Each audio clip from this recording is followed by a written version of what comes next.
നീതിമാൻ്റെ കവചം, the protection of the റൈച്വസ്. നീതിമാനും ദുഷ്ടനും തമ്മിലുള്ള ഡിഫറൻസാണ് സങ്കീർത്തനം മുഴുവൻ എഴുതി വച്ചിരിക്കുന്നത്. സങ്കീർത്തനത്തിൽ നമ്മൾ വായിക്കുമ്പം ദുഷ്ടന്മാരെക്കുറിച്ച് സങ്കീർത്തനം ഒന്നിൽ തന്നെ പറയുന്നുണ്ട്, നീതിമാനെക്കുറിച്ചും പറയുന്നുണ്ട്. നീതിമാനെക്കുറിച്ച് പറയുന്നത് എന്താണ്? അവൻ ആറ്റരികത്ത് നട്ടിരിക്കുന്നതും തക്ക കാലത്ത് ഫലം കായ്ക്കുന്ന ഇലവാടാത്ത വൃക്ഷം. അവൻ്റെ ജോലി എന്തുവാ? അവൻ ദൈവവചനത്തിൽ സന്തോഷിച്ച് രാപകൽ ധ്യാനിക്കുന്നവൻ. Meditating the word, word for word. ഇത് ഈ ഇഷ്ടം ദൈവമായിട്ട് തരുന്നത്. അതായത് എൻ്റെ വചനം ഇത് തേനിലും തേൻകട്ടയിലും മധുരമാണെന്ന് സങ്കീർത്തനം 19 പറയുന്നുണ്ട്. ഇത് അനുഗ്രഹമാണെന്ന് പറയുന്നുണ്ട്. ഇത് സമൃദ്ധമായിട്ട് നമ്മളെ നടത്തുന്നു. ഇത് ജീവനാണ്, ദൈവവചനം ദൈവമാണെന്നും ദൈവം ജീവൻ വചനമാണെന്നും ഒക്കെ നമ്മളെ പഠിപ്പിച്ചിട്ടും നമ്മൾ എന്തിൻ്റെ എല്ലാം പുറകെയാണ് നടക്കുന്നത്. ഇനിയുള്ള കാലങ്ങളിൽ ചന്ദ്രനിൽ പോയിരുന്ന് പഠിക്കുകയാണ്. ഇനി ചൊവ്വായി പോകാൻ നമ്മൾ പരിശ്രമിക്കുക. വേറെ അന്യഗ്രഹങ്ങൾ കൊണ്ടുവരുന്ന അവരുമായിട്ട് നമ്മൾ ബന്ധപ്പെടും. ഈ എന്തൊക്കെയാണ് ഭ്രാന്ത് കാണിക്കുന്നതെന്ന് നമുക്ക് തന്നെ അറിഞ്ഞുകൂടാ. അതൊക്കെ ആവശ്യമുണ്ടായിരുന്നു ഈ വേദപുസ്തകത്തിൽ എഴുതി വെക്കുമായിരുന്നല്ലോ. അതൊന്നും ആവശ്യമില്ല. ആവശ്യമുള്ളതെല്ലാം ഇതിനകത്ത് എഴുതി വെച്ചിട്ടുണ്ട്. ഈ നോളജ് പഫ്സപ്പ്. നമ്മൾ ഒത്തിരി അറിയണം എനിക്കെല്ലാം അറിയണം എന്നുള്ള ഒരു വ്യഗ്രത കൂടിയിട്ട് നമ്മൾ ചുമ്മാതെ ഇങ്ങനെ വീർത്ത് പോയിട്ട് ബലൂൺ പോലെ വീർത്തിരിക്കുക. ഒന്നുമില്ല. ഞാൻ ഓർക്കുന്നുണ്ട്, അമേരിക്കയിൽ പോയപ്പോൾ ഒരു കൊച്ചൻ നല്ല കഴിവുള്ള പഠിത്തമുള്ള എൻ്റെ അങ്ങേറ്റത്തെ ജോലിയും വലിയ ശമ്പളം വാങ്ങിച്ചു. അവനെക്കുറിച്ച് ഞാൻ വെച്ച് പ്രാർത്ഥിച്ചു. എന്നെ ദൈവം കാണിക്കുന്നത് അവനെല്ലാ വിശ്വാസത്തിലും വിശ്വാസം. അതായത് ഒരു ദിവസം ഹിന്ദുക്കളുടെ അടുക്കപ്പോൾ, വേറൊരു ദിവസം ബുദ്ധിൻ്റെ അടുക്കും, വേറൊരു ദിവസം ക്രിസ്ത്യാനി അടുക്കപ്പോൾ, വേറൊരു ദിവസം വേറെ സൊറാസ്ട്രൻ എടുക്കും. ഇവനെല്ലായിടത്തും പോയാണ്. അത്ര അമിത ബുദ്ധിയാണ്. വലിയ സാലറി വാങ്ങിക്കുന്ന കൊച്ചനെ.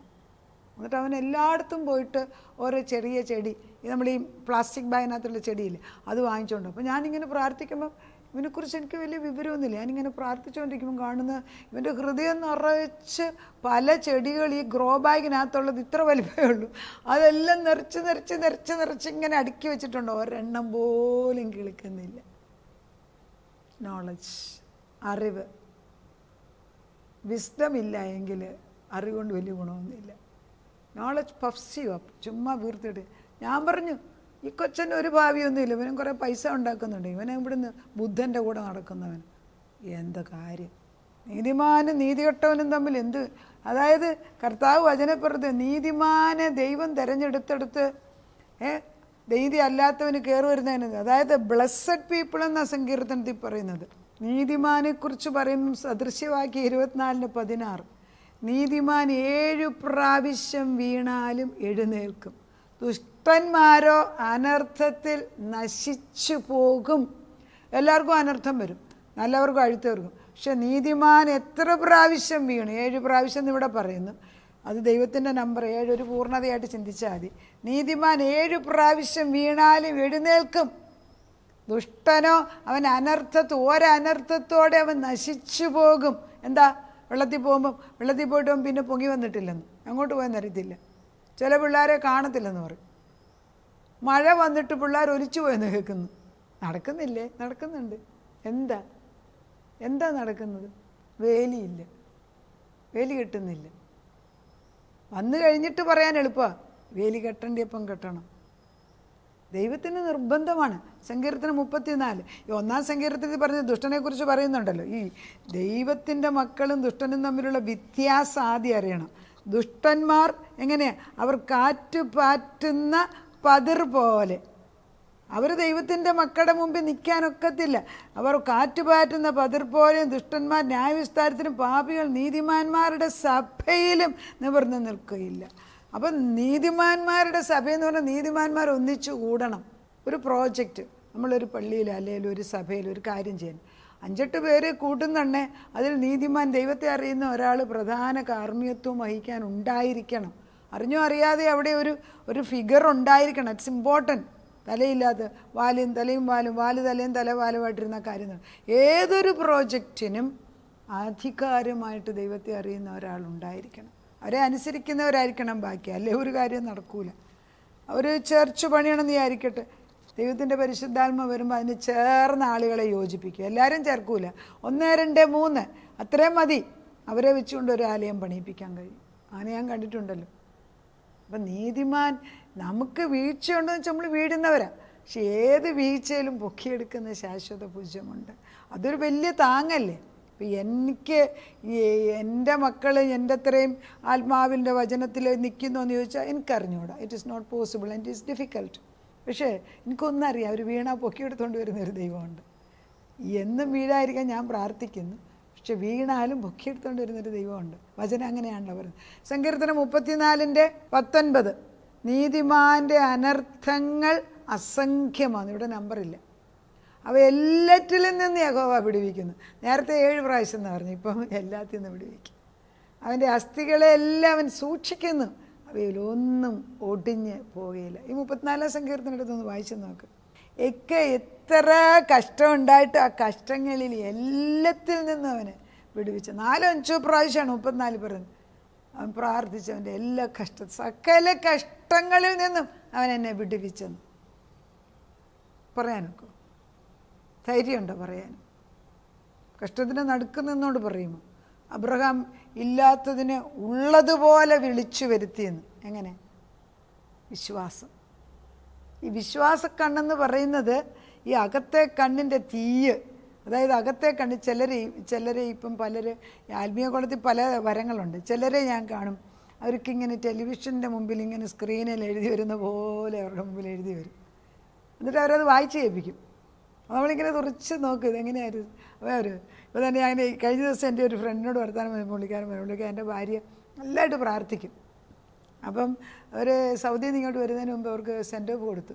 സെൻഡ് ഓഫ് കൊടുത്ത് വലിയ കേമമായിട്ട് സെൻഡ് ഓഫ് കൊടുക്കും. അപ്പം ഭാര്യയ്ക്കാണ് കൂടുതൽ കേമ കൊടുക്കുന്നത്, കാരണം അവരാണ് കാര്യമായിട്ടെല്ലാം ചെയ്യുന്നത്. അപ്പോൾ ഭർത്താവ് നല്ല വചനം പറയുന്ന ആൾ. അപ്പോൾ ഭർത്താവ് പറയുന്നു, നിങ്ങൾ എൻ്റെ ഭാര്യ ഇത്രയൊക്കെ പൊക്കി പറയുന്നത് ഞാൻ കാണുന്നു, അവളെങ്കിലും വീട്ടിലിരുന്ന് വേദപുസ്തകം വായിക്കുന്നത് ഞാൻ കാണാറില്ലെന്ന്. ഞാൻ ചിരിക്കാൻ തുടങ്ങി. ഒരു കൃപയാണത്, ഒരു കൃപ. ആര് കൊടുത്തു? ദൈവം. അതാണ് ഈ കൃപകൾ മനസ്സിലാക്കുമ്പോൾ ഈ അർഹിക്കാത്ത അനുഗ്രഹങ്ങൾ ചിലരുടെ കൂടെ വരുന്നത് കാണുമ്പോൾ നമ്മളിങ്ങനെ അവരിലുള്ള അനുഗ്രഹങ്ങൾ കാണുമ്പോൾ നമ്മൾ കൊതിക്കും. ഇതൊക്കെ ഉണ്ടെന്ന് ആരോടെങ്കിലും പറയാതെ ഇങ്ങനെ എത്രയെല്ലാം വരങ്ങൾ നമ്മുടെ ഒരു ചെറിയ 7-8 പേര് കൂടിയാൽ അവിടെ ഈ ദൈവത്തിൻ്റെ വരങ്ങളെല്ലാം മാനിഫെസ്റ്റ് ചെയ്യണം. അതാണൊരു ചെറിയ സഭയെന്ന് പറയുന്നത്. എത്രയിടത്ത് നടക്കുന്നുണ്ട്. അവിടെയാണ് ഈ പ്രാർത്ഥനയ്ക്ക് ജീവൻ വെക്കുന്നത്. ഒരാൾക്ക് ദർശനം, ഒരാൾക്ക് വചനത്തിൻ്റേത്, ഒരാൾ ദൈവത്തിൻ്റെ വേർഡ് ഓഫ് നോളജ്, അവരുടെ പാസ്റ്റ്, ഇനി വരാൻ പോകുന്നു, ചെയ്യാൻ പോകുന്നു, ഇതെല്ലാം ഇങ്ങനെ വിളിച്ചു വരുമ്പോഴത്തേക്ക് അവർ 7 പേരിരുന്ന് പ്രാർത്ഥിച്ച് അതിൻ്റെ പ്രശ്നം പരിഹരിക്കുന്നു. ക്ലിയർലി റിമെമ്പർ സൗദി അറേബ്യ വെച്ച് സാദ് എന്ന മനുഷ്യൻ, സാദിൻ്റെ ഒരു സാദ് ആശുപത്രിയിൽ അതിൻ്റെ ഓണറിൻ്റെ പേരും MAN മാൻ എന്നാണ്. ഞാൻ പറയാൾ ദൈവമല്ലല്ലോ മനുഷ്യനാണെന്ന് ഞാനെപ്പോഴും പറയും. അവിടെയാണ് ഡോക്ടർ 2ാമത് വർക്ക് ചെയ്ത്. അവിടെ ഒരു അമേരിക്കൻ നമ്മുടെ ഒരു ക്ലോസ് ഫ്രണ്ട്, അദ്ദേഹം അഡ്മിനിസ്ട്രേറ്റീവ് ഓഫീസറായിരുന്നു. അപ്പോൾ അദ്ദേഹത്തിന് ഈ മാനെന്ന് പറഞ്ഞ അനുസരിച്ച് ദേഷ്യപ്പെടും എപ്പോഴും പറയും. ഒരു ദിവസം ആ മനുഷ്യനോട് ഒത്തിരി ദേഷ്യപ്പെട്ടപ്പം ഭാര്യ ഞങ്ങൾ 4-5 പേരെ വിളിച്ച് കൂട്ടിയിരുത്തി വെച്ച് പറഞ്ഞു, ഇങ്ങനെ ഒരു പ്രശ്നമുണ്ട്. ഞങ്ങൾ 4 പേരും കൂടെ മേശയ്ക്ക് ചുറ്റി ഇരുന്ന് വചനം മാത്രം പറഞ്ഞു. ഒരു 2 മണിക്കൂർ ഇരുന്നാണ്. എൻ്റെ ഇടയ്ക്ക് വർത്തമാനവും പറഞ്ഞ് ഭക്ഷണം കഴിച്ച് തിരിച്ചു വന്നു. പക്ഷെ ഞങ്ങൾ 4 പേര് പറഞ്ഞത് ദൈവം ഏറ്റെടുത്തു. Because A counselling of the righteous people. ദൈവത്തിൻ്റെ വചനം പറയുമ്പോൾ സ്വർഗം അതൊരു വലിയ മീറ്റിംഗ്, കൗൺസിലിംഗ് ആയിട്ട് നമ്മൾ ഓർക്കണം. എപ്പം നമ്മൾ ദൈവമക്കളുമായിട്ട് ഒന്നിച്ചിരുന്നൊരു തീരുമാനം എടുക്കുമ്പോൾ സ്വർഗത്തിൽ അതേപോലെ ഒരു മീറ്റിംഗ് അവിടെ നടക്കുന്നുണ്ട്. അല്ലെ നിങ്ങൾ ചോദിച്ചു നോക്ക്, ദൈവത്തോട് പരീക്ഷിച്ച് നോക്ക്. And then the approval comes from above. പിന്നെ ഇവിടെ എപ്പോഴും ആത്മീയ ഗോളത്തിൽ ജയമെടുത്തെങ്കിലേ ഫിസിക്കൽ ഗോളത്തിൽ ജയം വരത്തുള്ളൂ. അത് പറഞ്ഞ് പഠിപ്പിക്കാതെ കുഞ്ഞുങ്ങളെ കിടന്ന് അലച്ചിലിട്ട് പറഞ്ഞാൽ അവരുടെ തലയിൽ കയറാതെ നടക്കുന്നിടത്ത് നമ്മൾ വിനയപ്പെട്ട് നോക്കിയിരിക്കുക, അവർ തിരിച്ചു വരുന്നിടം വരെ. ഇപ്പോൾ 34 പറഞ്ഞു, ഞാൻ യഹോവ എല്ലാ കാലത്തും വാഴ്ത്തും, അവൻ്റെ സ്തുതി എപ്പോഴും എൻ്റെ നാവിന്മേൽ. എന്താ? ഞാൻ അനുഭവിച്ചറിയുന്ന വ്യക്തിയായതിനാൽ ദൈവത്തെ എൻ്റെ വാ തുറക്കുമ്പോഴെല്ലാം സ്തുതിക്കും. ചില സന്ദർഭം നമുക്കൊക്കത്തില്ല, കാരണം നമ്മൾ ഉദ്ദേശിച്ചു. പക്ഷെ അന്നേരം നമുക്ക് പറയാം ദൈവത്തോട്, കർത്താവേ I feel A bit down, എനിക്കിപ്പം നിന്നെ സ്തുതിക്കാൻ തോന്നിക്കുന്നില്ല. വിശ്വസ്തയോട് ദൈവം ഒട്ടനെ ആരെക്കൊണ്ടേലും പഠിപ്പിച്ച് നമുക്ക് വേണ്ടി പ്രാർത്ഥിപ്പിക്കും. അപ്പോൾ നമ്മുടെ സ്പിരിറ്റ് ലിഫ്റ്റപ്പ്. എന്താ? അപ്പോൾ ഞാൻ ചിലപ്പോൾ ഇരിക്കും ഭർത്താവിനോട് ചിലരെ വിളിക്കുക എന്നോട് പറയും. ഞാൻ കഴിഞ്ഞ ദിവസം ഇതേപോലെ ഞാൻ ചെന്നപ്പം ഒരു വൈകിട്ട് 7 മണിയായി. ഭർത്താവിനോട് ഒരാളെ വിളിക്കുക എന്ന് പറഞ്ഞു. ഞാൻ ഞാനിപ്പോൾ എഴുതിക്കൊണ്ടിരിക്കാൻ വിളിക്കും. പിന്നെയും പരിശുദ്ധമാണ്, വിളിക്കുക. കുറച്ച് കഴിയുമ്പോൾ അത്ര നിർബന്ധമാണ് ഞാൻ വിളിച്ചേക്കാന്ന് ഞാൻ വിളിച്ചപ്പോൾ എന്താ ആ കൊച്ചെന്നോട് ഇങ്ങോട്ട് പറയുന്നത്, ഞാനിപ്പോൾ ആൻറ്റിയെ വിളിക്കണം ആൻറ്റി ബിസിയാണോ എന്നിങ്ങനെ ചിന്തിച്ചുകൊണ്ടിരിക്കുമ്പോഴാണ് ആൻറ്റി എന്നെ വിളിച്ചത്. അവിടെ ഒരു ആൾ എന്നെ വിളിക്കണമെന്ന് ചിന്തിച്ചപ്പോൾ ഇവിടെ പരിശുദ്ധാത്മ എന്നോട് പറഞ്ഞു വിളിക്കുക. ഞാൻ അനുസരിച്ചു. അപ്പോൾ ഈ ആത്മീയ തലത്തിലെ സത്യം ഇത് അനുഭവിച്ചറിയണം. നമ്മൾ ഈ പറയുന്ന പോലെ ഈ ലോകത്തിൽ കാണിക്കുന്ന വലിയ കഷ്ടപ്പാടൊന്നും ആത്മീയ കുളത്തിലില്ല. If you are very near to God, stay close to him. അതുകൊണ്ടാണ് ഈ 34 പറയുന്നുണ്ടല്ലോ, അവങ്കിലേക്ക് എൻ്റെ സകല ഭയങ്ങൾ എന്നെ വിടുവിച്ചു, അവങ്കിലേക്ക് നോക്കിയവർ പ്രകാശിതർ, അവരുടെ മുഖം ലജ്ജിച്ചു പോയില്ല. ഈ എളിയവൻ നിലവിളിച്ചു, യഹോവ കേട്ടു, അവൻ്റെ സകല കഷ്ടങ്ങളിൽ നിന്ന് രക്ഷിച്ചു. സകല കഷ്ടത്തിൽ യഹോവയുടെ ദൂതൻ അവരുടെ ഭക്തന്മാർക്ക് ചുറ്റും പാളയമിറങ്ങി. മറുപടി, യഹോവ നല്ലവനെന്ന് രുചിച്ചേരും. പറയാൻ ഒത്തിരിയാണ്, 34 എടുത്ത് വായിക്കുക. അവന് ദൂതഗണങ്ങളെ ചുറ്റും ഇങ്ങനെ നിർത്തിയിരിക്കുക. കണ്ടിട്ടുണ്ട് സൗദിയിലൊക്കെ വെച്ച് ഞങ്ങൾ പ്രാർത്ഥിക്കുമ്പോൾ അന്ന് പ്രാർത്ഥനയ്ക്ക് സൗകര്യമില്ല, മുത്തവന്മാരെല്ലാം വീടും. പക്ഷെ നമ്മൾ ഇൻസൈഡ് കോമ്പൗണ്ടാണ്, നമുക്ക് പ്രശ്നമില്ല. എന്നാൽ പോലും ചുറ്റുപാട് മുസ്ലിങ്ങൾ താമസിക്കുന്നതിനാൽ നമ്മൾ വേലി കെട്ടി പ്രാർത്ഥിക്കും. നമ്മൾ കാണുന്നതാണ് ദൈവദൂതന്മാർ തോളോട് ചേർന്ന് ഒട്ടി നിന്നിട്ടാണ് നമ്മുടെ പ്രാർത്ഥന മേളിലോട്ട് അയക്കുന്നത്. അപ്പം അവിടെ വെച്ചാണ് ഏറ്റവും കൂടുതൽ ദൈവത്തെ കണ്ടതും. അപ്പോൾ ഒരു കണക്ക് ഇച്ചിരി പെർസിക്യൂഷൻ ഉള്ളത് നല്ലതാണ്. കാരണം നമ്മൾ ഈ കാട് കയറി പോകൂല, അവിടെ മര്യാദയ്ക്ക് എവിടെയെങ്കിലും നിന്നിട്ട് ദൈവത്തെ അറിഞ്ഞുകൊണ്ടിരിക്കും. അപ്പം മനസ്സ് തകർന്നവരെ അവൻ രക്ഷിക്കും. നീതിമാൻ്റെ അനർത്ഥങ്ങൾ അസംഖ്യങ്ങളാകുന്നു, അവയെല്ലാറ്റും അവനെ വിടുവിക്കുന്നു. അവൻ്റെ അസ്ഥികളെല്ലാം അവൻ സൂക്ഷിക്കുന്നു, അവയിലൊന്നും ഒടിഞ്ഞു പോയില്ല. അനർത്ഥം ദുഷ്ടനെ കൊല്ലും, നീതിമാനെ പകയ്ക്കുന്നവർ ശിക്ഷ അനുഭവിക്കും. യഹോവ തൻ്റെ ദാസന്മാരുടെ പ്രാണനെ വീണ്ടുകൊള്ളുന്നു, അവനെ ശരണമാക്കുന്നവരാരും ശിക്ഷ അനുഭവിക്കുകയില്ല. കർത്താവിലേക്ക് തിരിച്ചു വരാൻ വീണ്ടും വിളിക്കുന്നു. ഇതൊരു വിളി അനേക മക്കളിലേക്ക് ചെന്ന് പറ്റട്ടെ. മാറി നിൽക്കുന്ന മക്കളുടെ മേലെ ഇത് ചെന്ന് പുതപ്പായിട്ട് വീഴട്ടെ. കുഞ്ഞുങ്ങൾ അനർത്ഥങ്ങളിൽ നടക്കുന്ന എത്ര അസംഖ്യങ്ങളാണെങ്കിലും രക്ഷിക്കുമെന്ന് ദൈവം പറഞ്ഞല്ലോ, ആ വാക്യത്തെ പിടിച്ച് നിൽക്കാം, പ്രാർത്ഥിക്കും. നാഥാ, നീ പറഞ്ഞല്ലോ അസംഖ്യങ്ങളായ അനർത്ഥങ്ങൾ മക്കളിൽ ഉണ്ടാകാൻ സാധ്യതയുണ്ട്. യോബ് ഈ മക്കളെല്ലാം ഫെസ്റ്റിവൽ നടത്തും, എല്ലാ ആഴ്ചയിലും ഫീസ്റ്റ് നടത്തുമ്പം യോബ് അത് കഴിയുമ്പോൾ ഓരോ കാളക്കിടാവിനെ കൊണ്ട് കുരുതിയാഗം കഴിക്കും. അറിഞ്ഞോ അറിയാതെയോ ഒരു പാപം ചെയ്തെങ്കിലോ എന്ന് വിചാരിച്ചു. എന്നിട്ടും അവർ ദൈവത്തിന് മറന്നുകൊണ്ടായിരിക്കും എല്ലാത്തിനെയും കർത്താവ് ഒറ്റ പ്രാവശ്യം കൊണ്ടെല്ലാം മരിച്ചുപോയി. എന്നാൽ യോബ് ദൈവത്തിൽ ഉറച്ചു നിന്നതിനാൽ 2ാം പ്രാവശ്യം നമ്മൾ വേദപുസ്തകത്തിൽ വായിക്കുന്നു, യോബിന് ഇരട്ടിയായിട്ടെല്ലാം തിരിച്ചു കൊടുത്തു, നഷ്ടപ്പെട്ട മക്കളെയും തിരിച്ചു കൊടുത്തു. അങ്ങനെ യോബ് സന്തുഷ്ടനാകുന്നത്.